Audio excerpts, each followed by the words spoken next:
Hello लोगोफोर, नोंथांमोननि थाखाय आं मोनसे गोदान भिडिअ लाना फैलायबाय। दिनैनि गोदान भिडिअआनो जाहैबाय फ्री फायाराव गोबां निउ इभेन्ट आपडेट खालामना होदों। दिनैनि भिडिअआव जोङो फ्री फायाराव माबायदि इभेन्ट आपडेट खालामना होदों आरो मा खालामना होदों आरो जोङो बे इभेन्टनि गेजेरजों मा मोनगोन दिनैनि भिडिअआव फुरायै सावरायलांगोन। नोंथांमोना भिडिअखौ स्किप खालामालासिनो फारसेनिफ्राय नायलांबाय थाबानो जाबाय, जाहाथे भिडिअखौ नायनानै फुरायै बुजिलाङो। दानिया फैदो भिडिअखौ बारा गोबाव खालामालासिनो सुरु खालाम। दिनै भिडिअखौ सुरु खालामनायनि सिगां नोंथांमोनखौ मोनसे रिक्वेस्ट खालामबावनो लुबैदि नोंथांमोना आंनि फायार बड' इनफो इउटुब चेनेलखौ साबस्क्राइब खालामाखैबा साबस्क्राइब खालामना लादो। साइडआव थानाय अल नटिफिकेसनखौबो अलाव थुनानै लाब्लानो जाबाय, जाहाथे आङो बेबायदिनो गोदान निउ इभेन्ट आपडेट खालामोबा भिडिअ आपल'ड खालामोबा नोंथांमोना थाबैनो नुनो मोननाय बायदि। फैदो बिदिब्ला जोङो भिडिअखौ स्टार्ट खालामदो। जोङो गेमखौ अपेन खालामनाय लोगो लोगो जोंहा इभेन्टआव फैदो। इभेन्टआव फैनानै जोङो माखासे केलेन्डाराव फैदो। केलेन्डाराव फैनानै जोङो दा ट्राइबेल काउन्टेन्स दङ, बेयाव जोङो माखासे टकेन मोनगोन। गेम गेलेयोबा बे टकेनखौ मोनबाय थागोन जोङो। बे टकेनजों जोङो मा मोनगोन?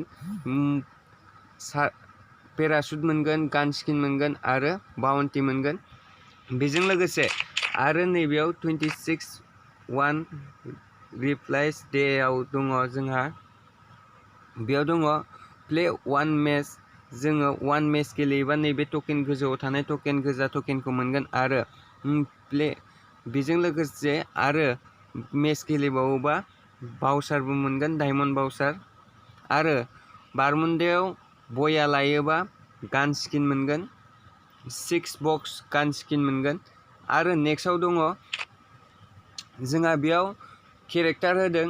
केरेक्टारखौ माला मोनगोन आरो माब्रै मोनगोन जोङो आरो बेसेबां समसिम मोनगोन बेयाव होनाय दङ। केरेक्टारा 7 डेनि थाखाय इभेन्ट टाइम होनाय दङ 2021/01/25 25 तारिखनि 4टा टाइमाव मोनगोन। आरो मालासिम सोलिगोन बियो 2021/02/6 3टासिम सोलिगोन बियो बे इभेन्टआ। नोंथांमोना बेखौ क्लेम खालामना लानो हागोन। बेयाव मा केरेक्टार आरो गान स्किन होनाय दङ बेयाव नायदो। फार्स्टआव दङ लगइन 1 डेआव मोनसे मा नाम होनो बेखौ केरेक्टार दङ। बे केरेक्टारखौ नोंथांमोना लानो हागोन, नैबे केरेक्टारा। बेजों लोगोसे गान बक्स लानो हागोन बिनि।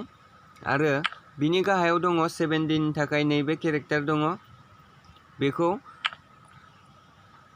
लगइन 2 डेनि उनाव मोनगोन। बेजों लोगोसे गान स्किन मोनसे दङ बिनि गान बक्स, बेखौबो नोंथांमोना लानो हागोन। आरो 3 डेआव दंहैयो रनाल्ड' केरेक्टार दङ। बे रनाल्ड' केरेक्टारखौ नोंथांमोना 7 डेनि थाखाय लानो हागोन।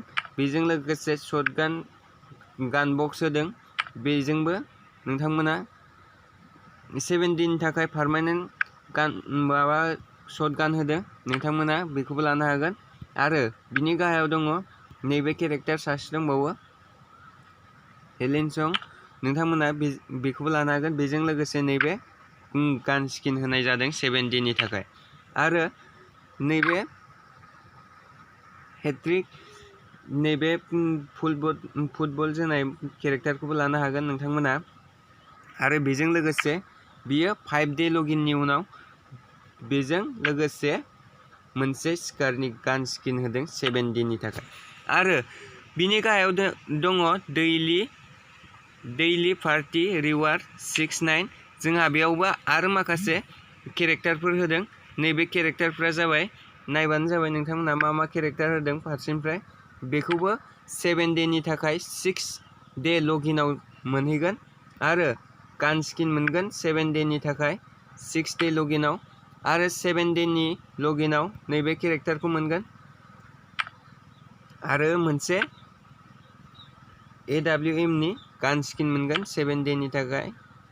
आरो 7 डे लगइननि थाखाय 8 डे लगइननि थाखाय नैबे केरेक्टारखौ मोनगोन। आरो बेजों लोगोसे गान स्किन मोनगोन मोनसे बिनि, नोंथांमोना नायबाय थाबानो जाबाय।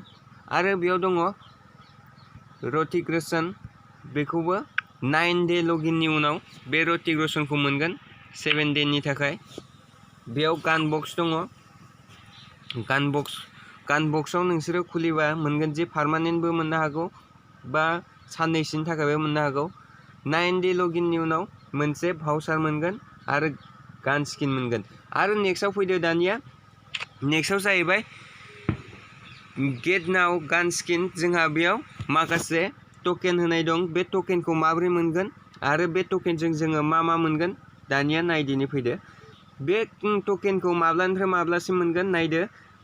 2021-01-25 4 टाइम 4टानिफ्राय जोङो बे टकेनखौ मोननायनि चालु जागोन, रानिं होगोन।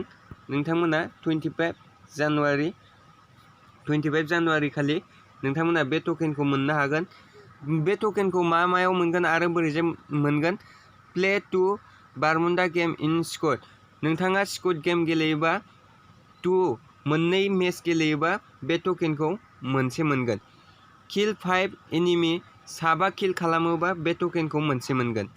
आरो बया इन बारमुडा मोडआव नोंथाङा बया लायोबा बे टकेन मोनसेखौ मोनगोन। आरो विन 1 इन क्लास स्क्वाड मोडआव खेबसे मेच खालामोबा बे टकेनखौ मोनगोन। दानिया बे टकेनजों जोङो मा मोनगोन आरो मा लानो हागोन जोङो नायदिनि। बिनि नेक्स्टआव दङ रिडिम रिवार्डआव फैबाय। रिडिम रिवार्डआव दङ 20 टकेन जायोबा नैबे गान स्किन पार्मानेन्ट मोनगोन। आरो 15 टकेन जायोबा नैबे लेभेल 4नि कार्ड मोनगोन। आरो बेयाव दङ 5 टकेन जायोबा नैबे भाउचार मोनगोन मोनसे आरो रयेल भाउचार। आरो नेक्स्टआव दङ 2 टकेननि उनाव 30 टाइम्स मोनगोन। बेफोरखौ नटिफिकेसन होनानै लाजोबबानो जाबाय, जाहाथे बे टकेना जेब्ला जागोन अब्ला नोंथांमोना बेफोर नटिफिकेसन नोंनि मबाइलाव फैगोन आरो नोंथांमोना लानो हागोन।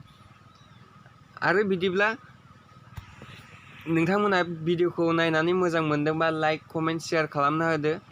आरो नोंथांमोना आरो बेबायदिनो गोदान भिडिअ लाबोबाय थानो हानाय बायदि नोंथांमोना लाना फैयोब्ला नोंथांमोना आंनि